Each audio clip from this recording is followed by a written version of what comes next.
Welcome to today's webinar. We will be starting in about 1 minute to make sure that all the attendee lines get connected into the webinar.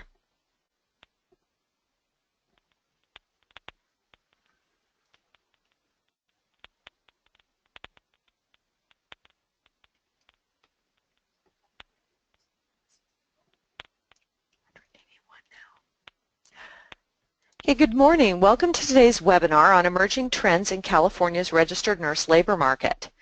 We are happy that you're here today. We'd like to note that today's webinar is being recorded, and a posting of the recording will be put on our website, which we'll provide at the end of the webinar, in about 1 week. We also would like to note that if you have any questions for the Q&A at the end of the session, please type them in the chat area, and we will be compiling those and going through them at the end of the webinar. Today's presenters are myself. I'm Joanne Spetz. I'm a professor at the Philip R. Lee Institute for Health Policy Studies at University of California, San Francisco, also the Associate Director for Research at the Health Force Center at UCSF. Judy Berg is the Executive Director of which is under a new name. Recently it used to be the California Institute on Nursing and Healthcare, in case the new name is not familiar to you yet. Terry Hollingsworth, Vice President of Human Resources Services at the Hospital Association of Southern California, and Nikki West, a Program Director also at Health Impact. Our goals today are to assess how rising demand for health services is affecting the demand for registered nurses in California, to learn how chief nursing officers perceive the current RN labor market, to track the latest hospital vacancy and turnover data, understand how recently graduated nurses are faring, look at root causes for the shortage of nurses in specialty roles, and assess the next steps that we can engage in to ensure an adequate nurse supply. This work is presented by a variety of organizations that have funded our work, as well as a lot of organizations and individuals who have directly been engaged in the research in a variety of different ways as listed here. So what is going on in the registered nurse labor market? And of course this is a California-focused study, but I do believe that many of the lessons learned and the trends that we're seeing apply nationally.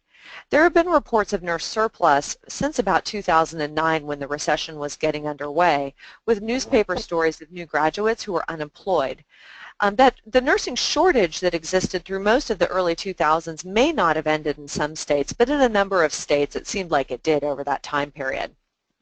Since about 2014, there have been growing reports of nursing shortages, with anecdotes even about some hospitals turning to contract nurses and traveling nurses. Some are supposedly considering foreign recruitment, and there is potentially a mismatch between the needs of employers and the skills that nurses on the labor market have. So we've been trying to assess what will happen next and even what is the current state of affairs. So we'll begin by looking at the results of a survey of chief nursing officers and how they perceive the current RN labor market. This survey is fielded by our group at UC San Francisco. It's a web-based survey with an option to return a paper survey via fax or email. We've been doing this since fall 2010. In the most recent survey, 210 facilities are represented. So one of the questions we ask is for the CNO to report overall their perception of the labor market. And we give them 5 categories to choose from. As you can see, from 2010 to 2015, there has been incredible growth in the share of CNOs who say they perceive that there is high demand for nurses and it's difficult to fill open positions. At the bottom of the recessionary period, we had only 4.7% saying that, and now it's up to 40%. An additional 47% say that right now there's moderate demand with some difficulty filling open positions, and now only a small minority of chief nursing officers say that the demand is less than the supply available, which is really a huge change from 2010 when about half said that. There are differences across regions in California, and I think this is a similar story to what we would see nationally if we had national data available. In some regions of California, the labor market is closer to balanced, which would be a 3.0 score on this chart. A 1.0 is surplus and a 5.0 is shortage. You can see that over time, the movement in the market across all regions has been towards shortage, with a particularly big jump between 2014 and 2015. The southern border has less of a shortage than other regions. LA perhaps has the worst, but really most of the state is not in great shape. There are differences in how CNOs perceive the situation for experienced RNs and newly graduated RNs. 2013 was the first year that we asked them to differentiate between their perception for these two groups. And as you can see in 2015 and in every year except for 2013 in these data, for all regions there has been a general reporting towards a shortage of experienced nurses, with that report being less severe in the southern border counties of Imperial and San Diego. The worst situation appears to be in the Inland Empire right now. In contrast, if you look at the data for newly graduated registered nurses, CNOs on average are reporting that the labor market has an excess supply of new graduates. The worst situations are in the southern border and San Francisco Bay Area, where on average CNOs are saying that the supply is much greater than the demand for new graduates. But even in the other regions of the state, on average, there are reports of a surplus of new graduates. There are differences historically between rural and urban areas. Even during the recessionary period and prior to the implementation of the Affordable Care Act, rural areas in general were reporting shortages, while urban areas were reporting somewhat of a surplus over that period. But now the urban areas are catching up to the rural areas in their report of shortage. We asked CNOs to talk about their changes in employment over the past year for specific job categories.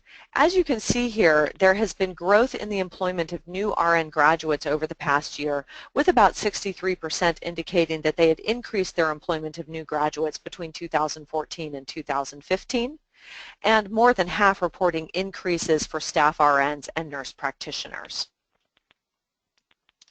We asked CNOs about their hiring requirements and preferences for employment.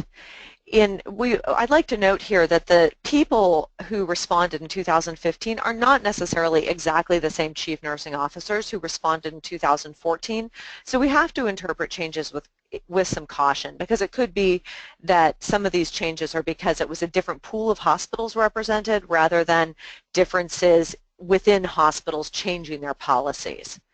But what we see over this time period is there's been somewhat of a stable reporting of having no specific requirements for hiring. There has been growth in the share of CNOs that indicate they prefer a bachelor's degree for their new RN hires. Overall, there has been stability in the share reporting that they require a bachelor's degree. There was a drop in the reports between 2014 and 2015, but again, we don't know if that's because different hospitals were reporting or because hospitals are changing their requirements as the demand for nurses grows. There also has been a little bit of growth in the share reporting that they have a minimum experience requirement, with about 2/3 reporting that they have a minimum requirement in that area.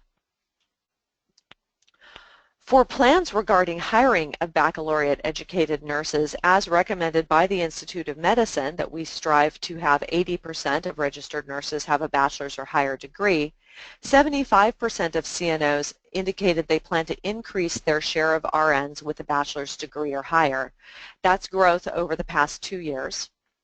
9% said that they require that hired RNs obtain a bachelor's degree within a certain time, which is a slight drop from 2014, but that may be due to different respondents in this year's survey. 39% require a bachelor's degree for promotion beyond staff nurse, which again is a drop, but that may be simply who responded to the survey. And there's been stability in the share that say that they differentiate RN salary by the education degree, and a slight drop in the share that reported that they differentiate salary by advanced certifications. We asked CNOs about the challenges that they face in increasing the share of BSN educated nurses, since about 3/4 of them want to make that increase.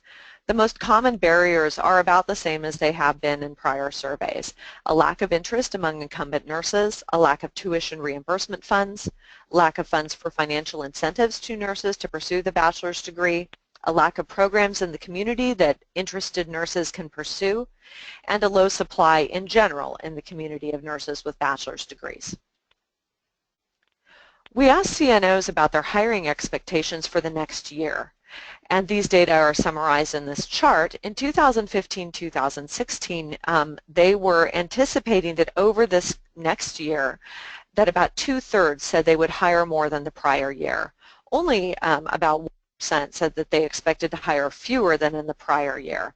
So you can see again here the recovery of the labor market and the impact of the Affordable Care Act in the growth in hiring and the expectations for hiring among CNOs. We asked about expected hiring by care setting over the next year, and in this chart you can see that across all care settings of hospitals there is expected growth in employment. This is particularly notable for inpatient care and case management roles, but for every area at least 40% of employers indicated that they expect to increase their hiring in that setting over the next year. We asked explicitly about the hiring of newly graduated registered nurses, since that has been an area of concern with so many new graduates having difficulty finding work. In 2015, 90% of employers indicated that they had hired new graduates in the prior year, which is a big improvement over the previous years when it was under 84% and even as low as 76% saying that they had hired new graduates in the prior year. Notice also that there has been a big drop in the share of employers that say they don't ever hire new graduates.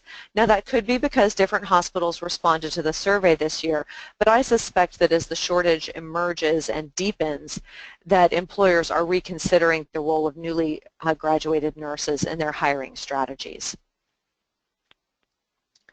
We asked employers about the percent of new hires that were new graduates, and that's been fairly stable over this time period. There has been growth in the share of new hires that are new graduates among part-time new hires.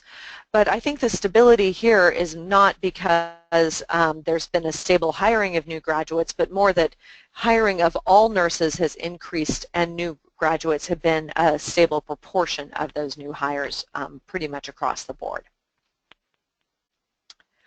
We asked employers about whether they hired graduates into non-RN roles, which especially as the shortage was in its deepest point, some employers said that they were hiring new graduates into different kinds of roles in order to acclimatize them to their hospital environment with the expectation they might move them into RN roles as those opportunities became available.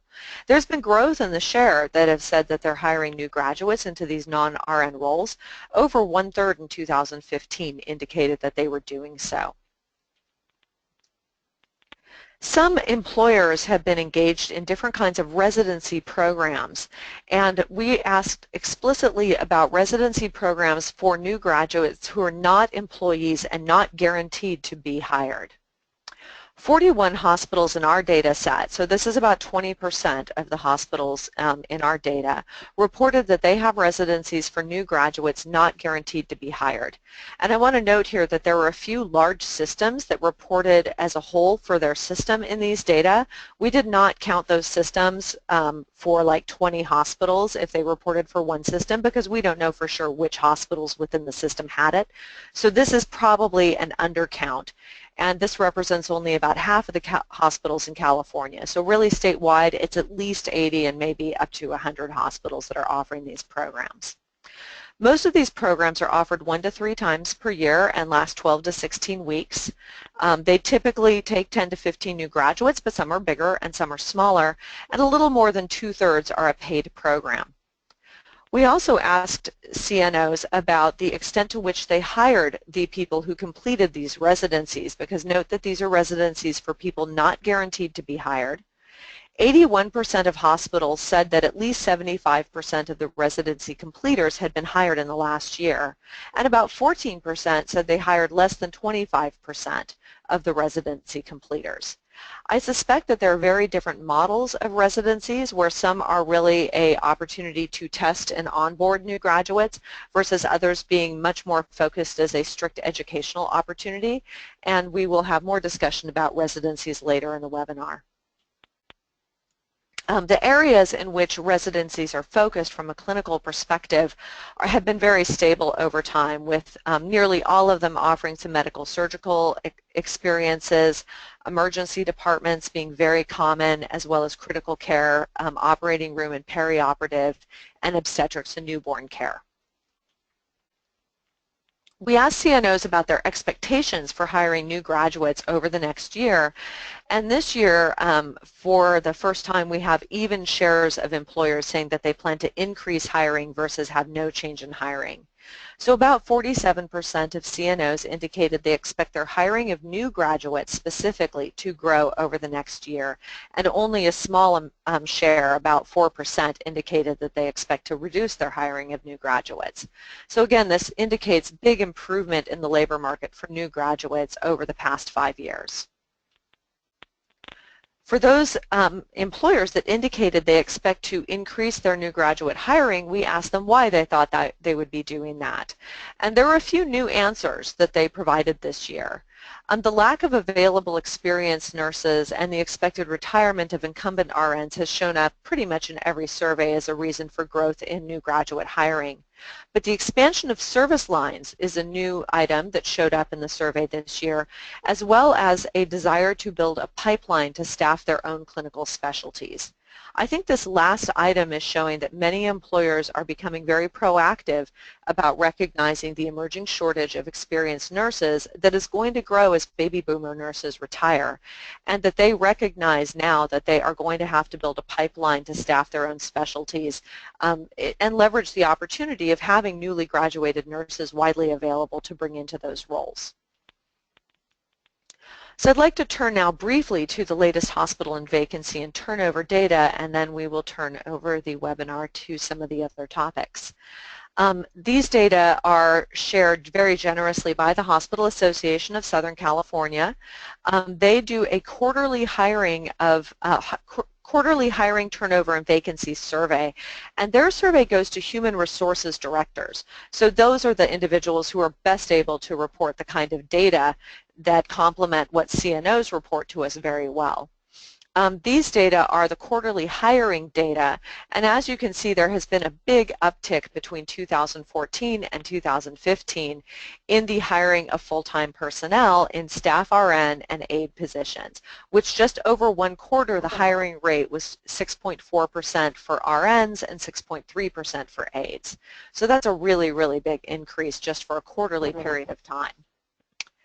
For RN vacancies, you can also see a substantial increase between 2014 and 2015 in vacancy rates, with them approaching 7% in the fall 2015 data. We asked about turnover of full-time personnel, and this turnover represents both voluntary and involuntary turnover. Voluntary turnover includes retirements as well as nurses leaving to pursue another job outside nursing or to pursue a different nursing job in the industry. As you can see, there's been growth in turnover between staff RNs and aides, some of which probably represents increases in retirement as the baby boomer nurses see their retirement portfolios recover due to the end of the recession, as well as aging. And there also probably is some increase in turnover because hospitals are trying to recruit experienced nurses from each other. One issue that we have heard anecdotally is that there may be growth in the employment of contract agency and per diem nurses in response to the shortage of experienced nurses. But we're not seeing yet in the data appreciable growth in the use of per diem contract and agency staff. That may change when we do the 2016 survey, but right now, overall, the percentages have been fairly stable and reasonably low for contract and agency personnel.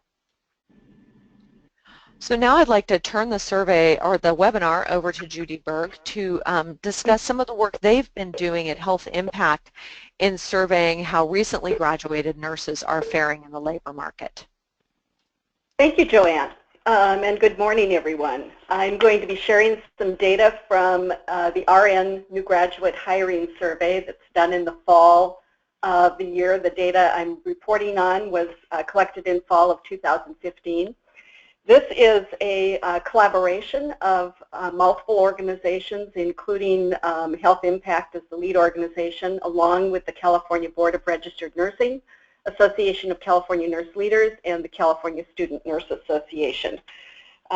We received generous funding for this survey from the Kaiser Permanente Northern California Patient Care Services and Kaiser Permanente Nurse Scholar Academy, for which we are very grateful. This survey is sent to a random sample of 50% of the newly licensed nurses between September 2014 and August 2015.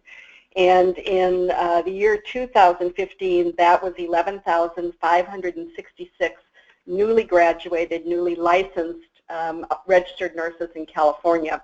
We had a 12% response rate in 2015, which was a little bit lower than we've had in previous years, and I think at least partially it is due to the fact that a greater percentage of newly graduated, newly licensed registered nurses in California are finding employment. Next slide.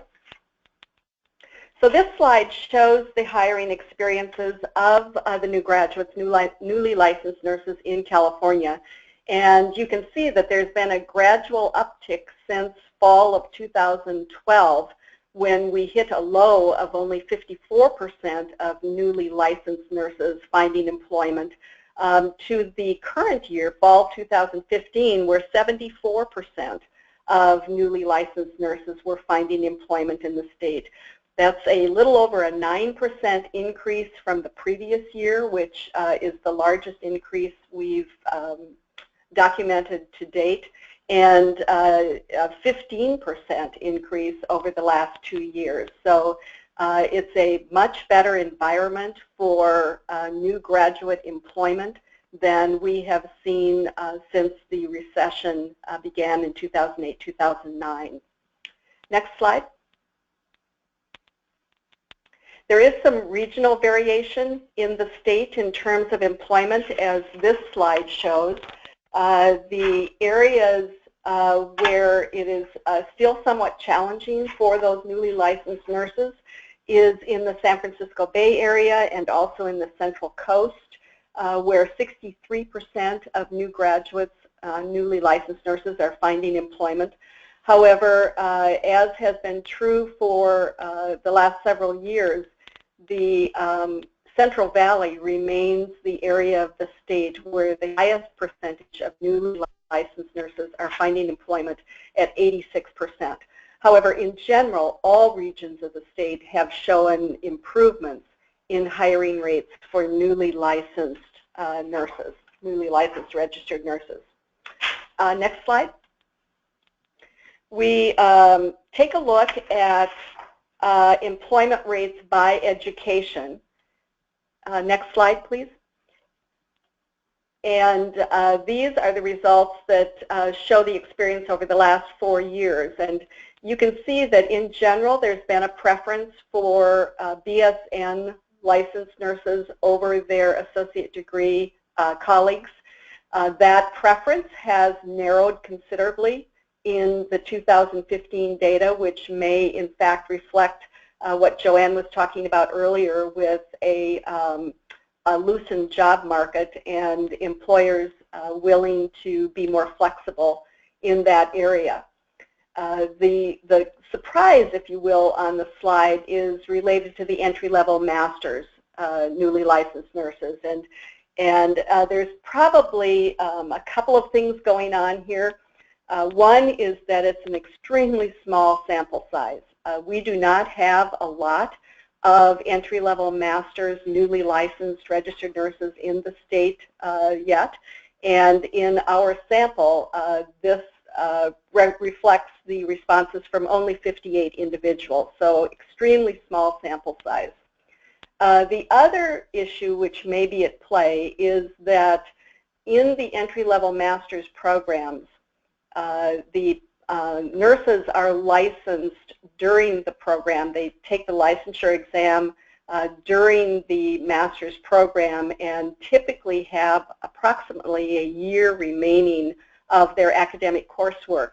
And it could be that they are delaying looking for employment purposefully rather than trying to find positions as a registered nurse while they're still in their master's program.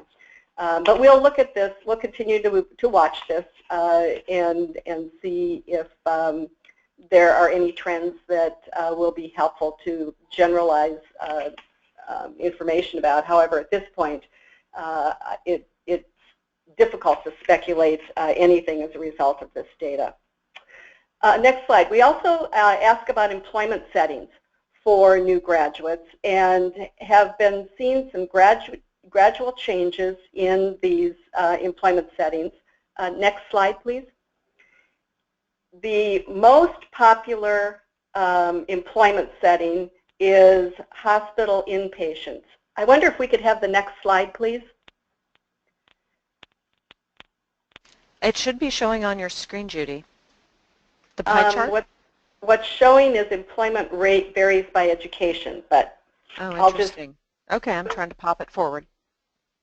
There you go. The employment settings for new graduates show that most new graduates are going to work in hospital inpatient settings, and 60% of new graduates. However, that number continues to drop. We've seen a gradual shifting of those first employment settings into ambulatory and community-based settings. And so you can see that currently we have 14% of new graduates going to work for hospitals, but in outpatient departments. Another 10% are in long-term care and rehab. And community clinics is growing, with 7% of new graduates going to work in community settings. So this very likely reflects the impact, again, as Joanne mentioned earlier, of healthcare reform and increasing opportunities for registered nurses to work in settings other than acute care. Next slide, please. We ask newly licensed nurses, if they are not working, why they are not working. Could we have the next slide, please? There. And these responses are what we have gotten in the past. Number one reason is that they don't have experience, and that, of course, reflects employers' preference for registered nurses with experience. No physicians available. The BSN being required or preferred is still a response, along with their work experience not being applicable. The last one on the list is a new one and reflects that employers are looking at more than experience. They're looking at multiple factors when they're considering the hiring of new graduates, and that the resume and the clinical experience, the volunteer experience reflected in the resume is becoming an increasingly important differentiator for hiring. So I am now going to turn the webinar over to Terry Hollingsworth. And this is Joanne. I'd like to note that there is apparently some lag between when I am changing slides and when all of you can see them for the audience and for the other presenters. So please be patient. I'll try to anticipate and move the slide forward on my computer a little ahead of when I think the transitions are needed. All right. Thank you, Judy and Joanne, and good morning to all. In this segment of the webcast, we will be sharing with you information about a study that is currently underway that examines the shortage of specialty RNs, that is experienced specialty RNs. Before I share with you the background information, I'd like to provide you with information regarding the Hospital Association of Southern California and what we do. We're known as HASC, H-A-S-C. HASC is a regional trade association that represents the interests and serves the political, economic, and educational needs of hospitals and health systems across Southern California region. Next slide, please. Over the past year, HASC has heard concerns from hospitals about their challenges in finding experienced specialty trained RNs. The workforce reports that we produce also supports these concerns raised by hospitals. In response, has engaged Health Impact to conduct a root cause analysis of the shortage of specialty RNs. In January, we launched this study by convening a work group consisting of hospital human resources and nursing professionals to guide and advise HASC and Health Impact throughout the study. Next slide, please.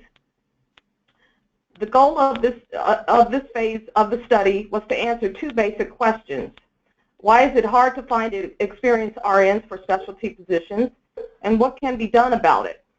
Most recently, representatives from nursing schools were invited to attend the work group meeting to hear and respond to the findings of the work group. At this point, the work group has now articulated root causes and developed initial ideas for strategies to create the nursing workforce that is needed across the region. So with that said, I would like to now introduce Nikki West, Program Director at Health Impact. Nikki is the lead facilitator of the study, and she will walk you through the approach that was taken in our effort to address this important issue. Nikki? Thank you, Terry. So we can stay on this slide. What is so notable and unique about this effort is the desire of the participating hospitals in the work group, which represents multiple systems, public, private, large, and small organizations, is their desire to steer away from competition for resources and instead focus on collaboration, working together in a regional approach that builds on relationships across hospitals, between hospitals and schools, and also takes advantage of existing relationships. The hospitals involved in this effort want to build the pipeline with their existing nurses as well as with nursing students and new grads, and want strategies that are sustainable, not short-term fixes. They really want the solutions to squarely address the root causes of the shortage. Next slide, please. So some of the nuts and bolts of how the work is taking place. A major goal of this root cause analysis is to bring hospitals in the region together, to build relationships, and for them to realize that the issue extends beyond their own organization. All hospitals involved have the same concern with sufficient supply of specialty RNs, and it's been valuable, and I'll say possibly even comforting, validating, for the work group members to realize this is a common and broader issue. Getting the group together in person several times is a challenge, especially with meetings in downtown LA and traffic, but it's an important part of laying a foundation of trust and establishing common goals that will be critical as we move towards addressing the issue on a regional level. And I've been impressed by the great turnout of each of our in-person meetings. This is absolutely a high priority topic across hospitals with a strong desire to address it.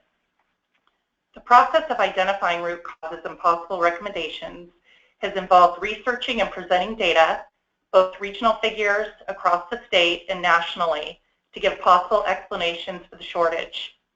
With the work group, we've gone through a series of prioritization exercises, small and large group discussion, and surveys to explore the topic. We're nearing the end of our work, and we'll conclude with a set of clear recommendations and root causes. Next slide. So no surprise regarding areas of focus the group identified. We took a survey of anticipated hiring needs from the 17 hospitals who provided data and extrapolated this to the broader Southern California region. So these are estimates. When you look at the size of the hiring projections just over the next year, the magnitude in real need to find solutions is glaring. Next slide. So this, but very small font visual of one of the exercises we completed to identify root causes. This fishbone diagram breaks down causes by supply topics on one half of the diagram and demand considerations on the other, and served to focus the group's thinking.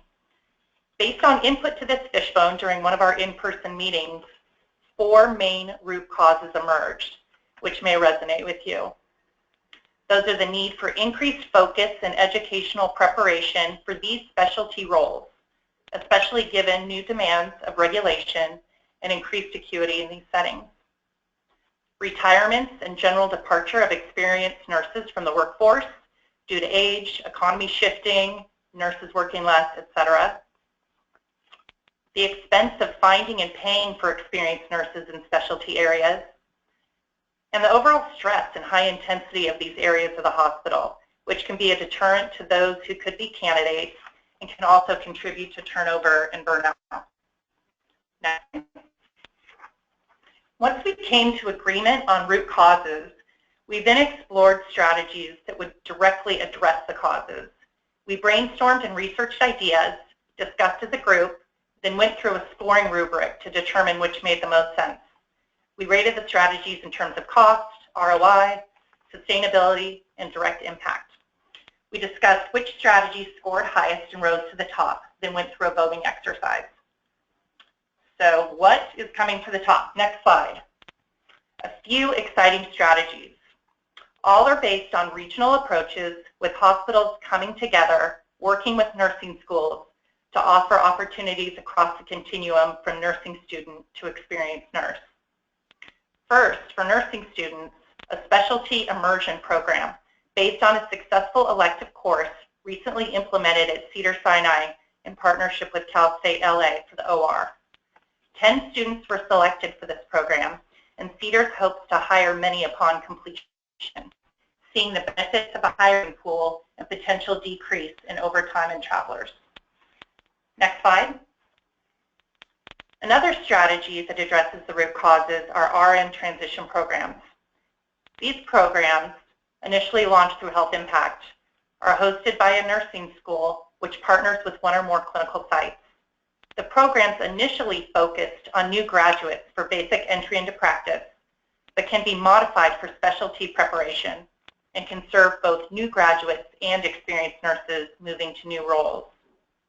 These programs are structured to serve the transition to practice needs across the region and create efficiencies for faculty and educators in combining resources, as opposed to having each hospital offer a program independently to prepare a handful of specialty RNs.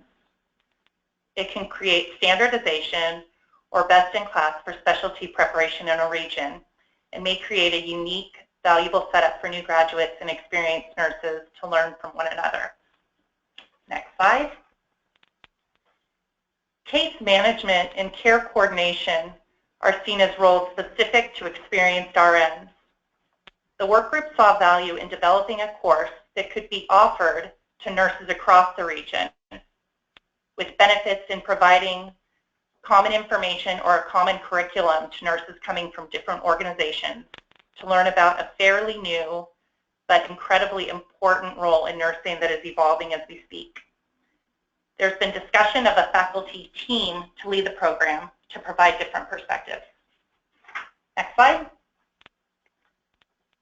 So all of these strategies focus on strengthening ties among hospitals, as well as between schools and hospitals, which is so critical during this time of major transformation in the healthcare industry. Keeping schools and hospitals aligned and in close contact can help improve preparation of both the current and the future nursing workforce. Next slide. We are really excited about the direction this root cause work has taken us. The project is due to wrap up within the next month, and our final product will include an executive summary of findings, talking points, and a brief slide presentation that can be used by HASC members to share the work and recommended strategies, and will include ideas about return or impact these strategies may have. We strongly believe the approach we've taken and the strategies coming out of this will directly meet the needs of a large group of hospitals, directly improve their supply of experienced RNs in high-demand specialty locations, and will do it in a cost-effective and collaborative manner. We hope to move into the next phase quickly, with the focus now on moving these recommendations into action, creating a plan for coordinated implementation across the region and across specialty areas. I would encourage you to keep in touch with Terry Hollingworth at HASC and also with us at Health Impact to continue to learn what we're doing and how you can get involved. So thank you. I'll turn it back to Joanne. Great. Thank you very much. So we'd like now to spend a few minutes looking at some next steps that we might recommend for ensuring an adequate nurse supply. So in summary, what we think is happening now is that there is truly current job growth and anticipated job growth as reported by CNOs and as we can see in the changes in hiring trends. Inpatient care growth, there's been growth in inpatient care with a census and also higher acuity.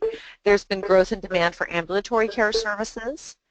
And there is now a growing shortage of experienced registered nurses in the operating room, labor and delivery, emergency department, and intensive care in particular, but employers have indicated a whole variety of different areas where experienced nurses are badly needed. Employers also have been avoiding new graduates, but this is beginning to change. Employers appear to be recognizing that new graduates are going to be extremely important to maintain the size of the nursing workforce and the skills of the workforce to meet future needs. I want to note that California made tremendous strides in graduate and nursing education in the 2000s. During the shortage, we saw nearly a doubling of the number of new graduates between the 2003-2004 academic year and 2009-2010. And we have been since stable at between about 11 and 12,000 registered nursing graduates per year. The forecasts that are published by the California Board of Registered Nursing that are based on current graduation data as well as other current data from the BRN's various surveys indicate that this is exactly the trajectory we need to be on to meet future nursing demand. The dark blue line, the solid line, is the supply forecast based on current graduation numbers, and the solid turquoise line is what is viewed as probably the most accurate forecast of the future demand for registered nurses. The other turquoise lines indicate other benchmarks that one could consider for demand for registered nurses, and the dashed dark blue line is kind of the worst case scenario for supply. That worst case scenario tells us that if we allow the number of nursing graduates to drop, or we have big increases in the share of nurses that move out of California, perhaps because they can't get jobs here, is going to result or could result in a significant shortage in the future. So we have to maintain the number of new graduates, and we have to ensure that they get jobs in California and don't move to other states that desperately want them and need them. So there are some concerns for workforce policy. Again, there has been concern that recent graduates who can't find work in California are going to leave for other states, and we may not get them back. There is a question about what education changes are needed to ensure that new graduates have the right skills. While they certainly cannot in an educational program gain the experience that the older nurses who are approaching retirement have, they certainly could have the skills needed to be ready to launch into successful nursing careers. Can we foster opportunities for newly graduated nurses to gain skills and pursue additional education? And there are a variety of solutions that have been identified. First, we really encourage employers to invest in new graduate hiring. We all understand that onboarding new graduates is time intensive, it can be expensive, but we would argue that this is less expensive than allowing a nursing shortage to resume. If new graduates are moving out of state and then we have to recruit them back, we're dealing with trying to convince somebody who's been able to buy a house in Texas that they're going to deal with the cost of living in California in order to come back here. That's going to be very expensive to recruit them back. Recruiting from each other is going to lead to rapid wage increases as employers compete against each other for a limited pool of experienced nurses. So in the long term, that is not a sustainable strategy from a financial perspective. There are also significant costs associated with patient care lapses that come from shortages. So really from a financial perspective, we believe that there is a positive return on investment to doing the new graduate hiring, even if in the short term it seems more expensive. There are also specific investments that we all can support regarding the nursing workforce. One is continuing education, as has been mentioned, and not just formal RN to BSN type of education, but also continuing education to develop skills in specialty areas where shortages are emerging. Mentoring is absolutely essential both at the entry level but also at the mid-career level for nurses.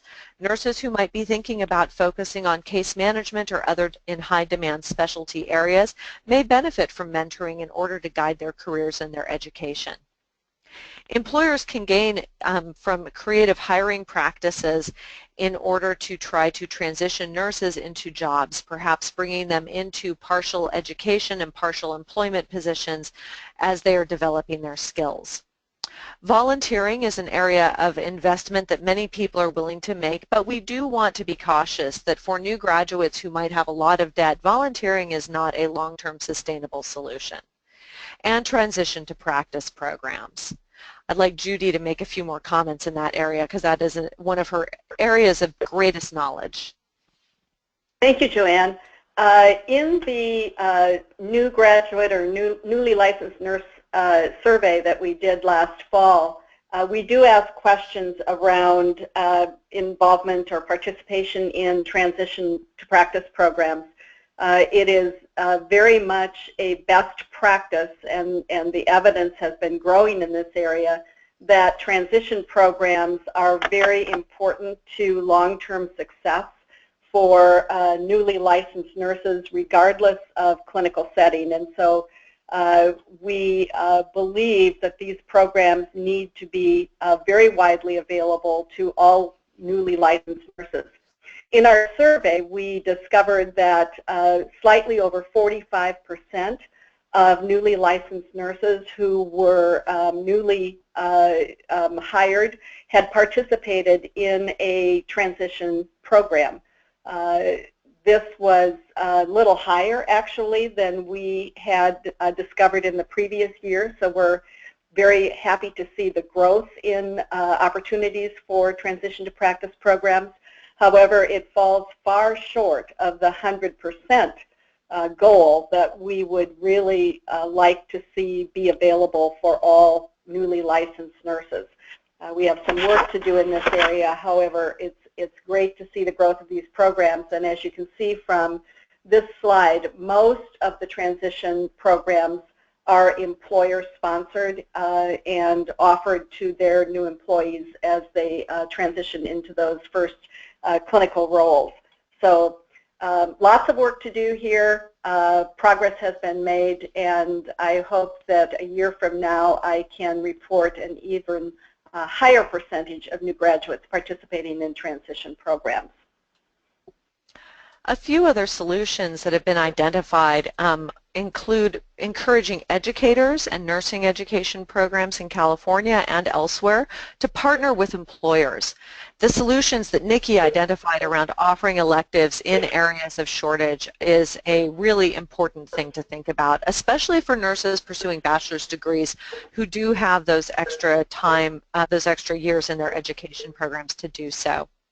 We also should continue to work towards ensuring streamlined education progression so that people can advance their clinical skills and their didactic knowledge. Policymakers need to maintain education capacity. We are concerned that if they continue to hear that new graduates cannot find jobs, that they're going to think that the shortage is ended and we have a broad surplus and are going to let enrollments drop. If that happens, we are at risk for going into a severe shortage again. And we have gained so much in our nursing education capacity, it would be really a shame to let that get messed up. We also encourage policymakers to support scholarship programs such as the Health Professional Education Foundation programs, as well as state-supported loan repayments for nurses who go to underserved areas, because those are opportunities for nurses to reduce their debt loads. And that's a good thing for anybody graduating from college to not have a lot of debt. We would encourage you to check out our website, rnworkforce.ucsf.edu. I would like to note that on this website, after this webinar, we will be posting this slide deck.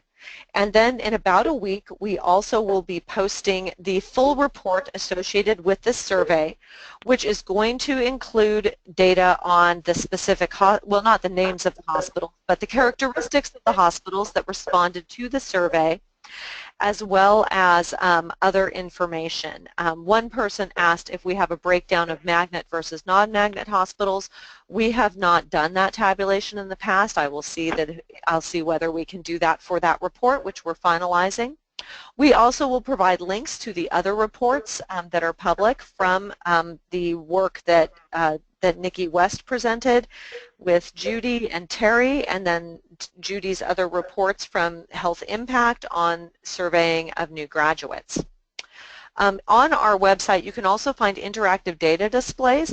We are close to having put on that website interactive data displays from the 2014 Survey of Registered Nurses. These demand surveys will be up there, as well as the BRN annual school surveys. And you can go to the Board of Registered Nursing website. I will note on their website, in order to find their reports, you need to click on Forms, and then below that you will get a drop-down box that shows you publications. So it's a little bit buried on their website, but it is in there. You can find their school reports, their biennial surveys, and the forecast that we presented, information about other surveys and reports that they have done over the years, and a variety of other really important things about our workforce. So we have some time for some questions, and we have been compiling them as they've been typed into the chat box. Again, if you have questions, please type them in. Judy, I'm going to give you this first question.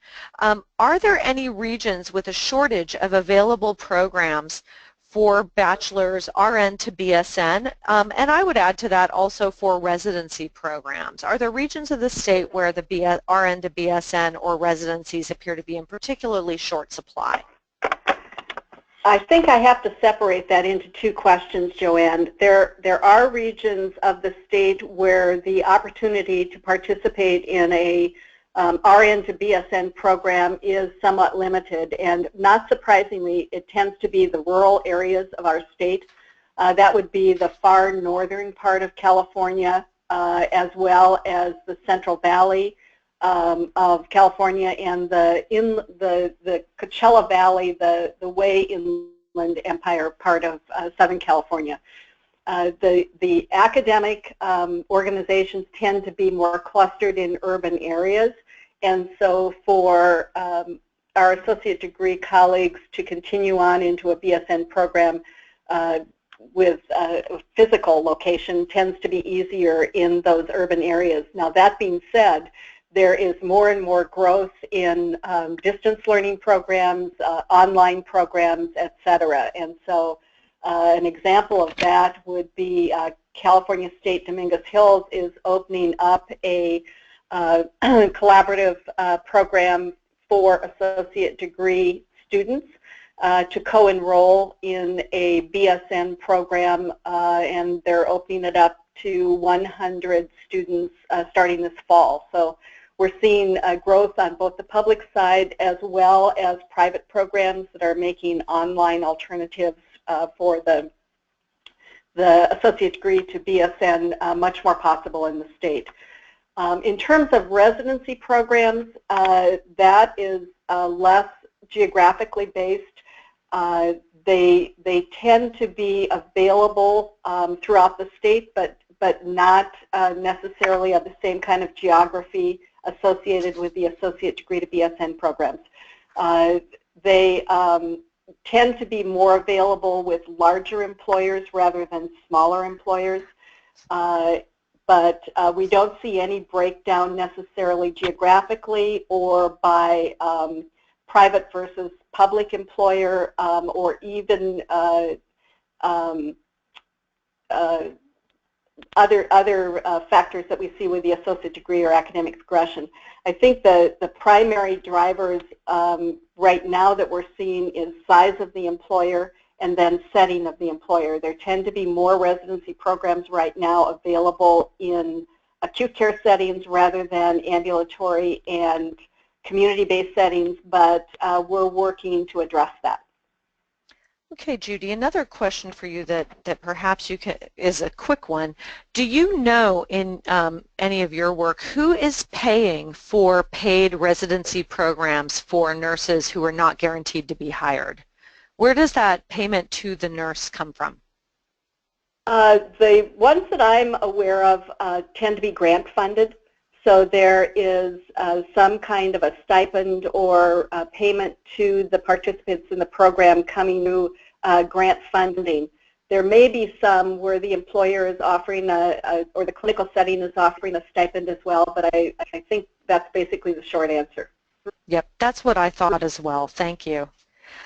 Somebody asked about whether we have detail about the kinds of jobs new graduates who are hired into non-RN roles are taking. That is something that we let respondents write in, and the most common responses are in the area of nursing aides and nursing assistants. And I will note that this is not just something happening in California, and I have heard concerns in other states, in particular at a meeting that I was at, that many of those nurses in that other state who were hired into aide and assistant roles then later were not necessarily at the top of the list to move into RN roles. So I think that new graduates need to be cautious about accepting those positions.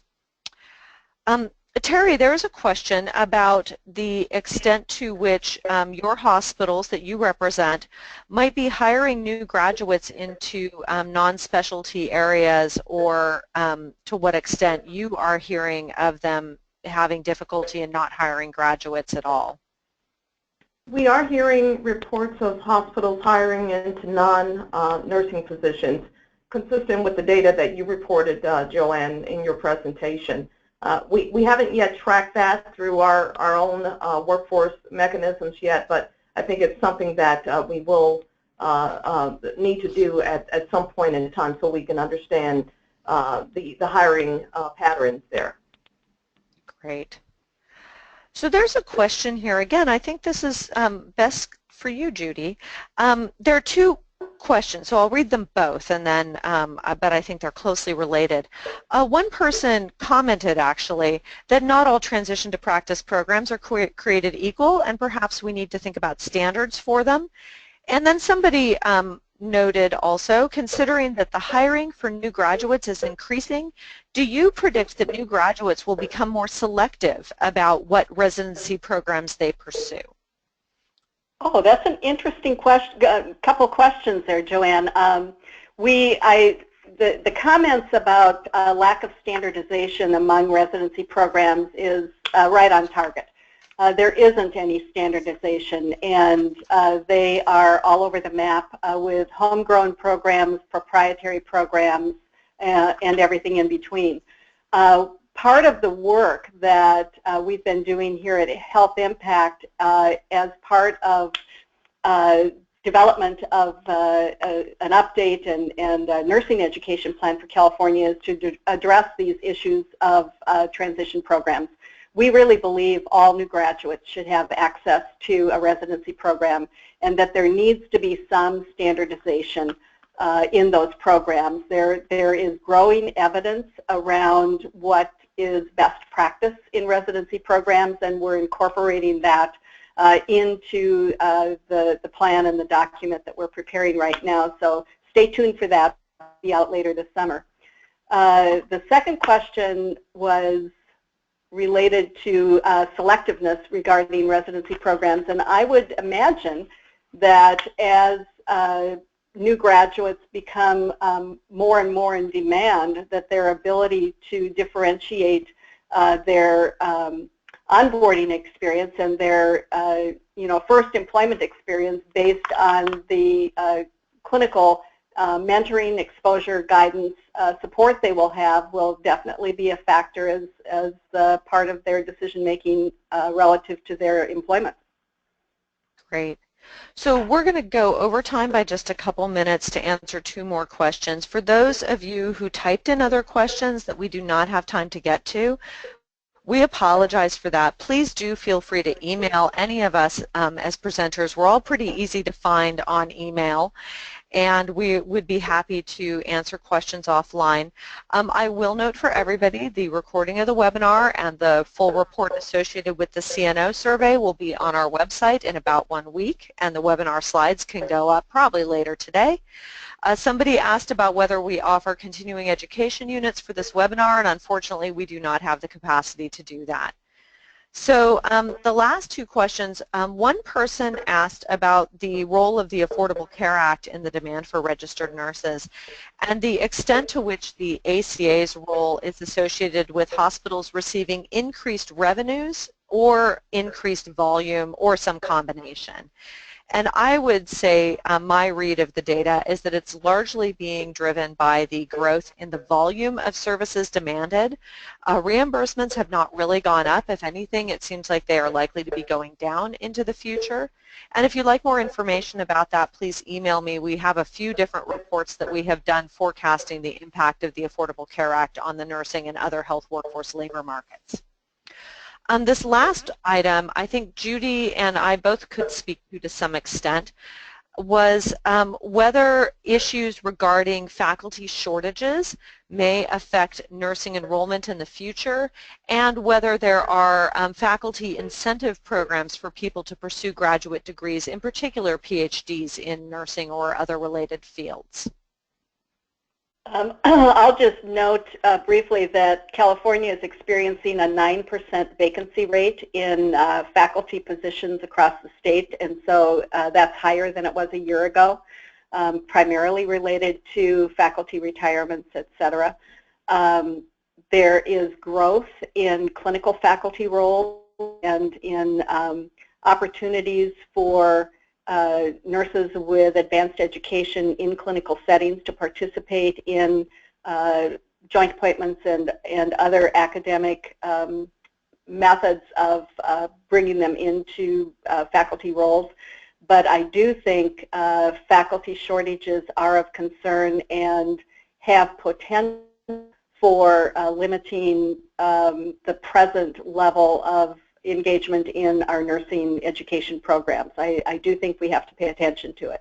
I think there is increasing awareness that we need to have very specific programs in universities to prepare nurses for faculty roles, and I think that is starting to ramp up, but I think we have a lot of work to do. Yeah, I agree, Judy. I think at this point I have yet to hear of a nursing school that has had to turn away an opportunity to grow the program because of a lack of faculty, but that does not mean we can ignore the issue. We also have seen nationally in the data an explosion in the growth of DNP programs, which provide a great opportunity to generate faculty into certain kinds of educational roles. But there still is also a need for PhD level faculty for other teaching responsibilities and research. So we encourage any of you who are thinking towards graduate programs to look at both carefully and think about your career goals so that you pick the program that is best aligned for you, because depending on what you want to do, a DNP may not be the best thing, or vice versa. The PhD may not be the best thing. Thank you everybody for your attendance and for bearing with us as we went over time by a few minutes. We really appreciate the attention to this issue and look forward to receiving additional comments and thoughts over time via email. And we will be posting these reports, as I said, on the website rnworkforce.ucsf.edu. Have a great rest of your day.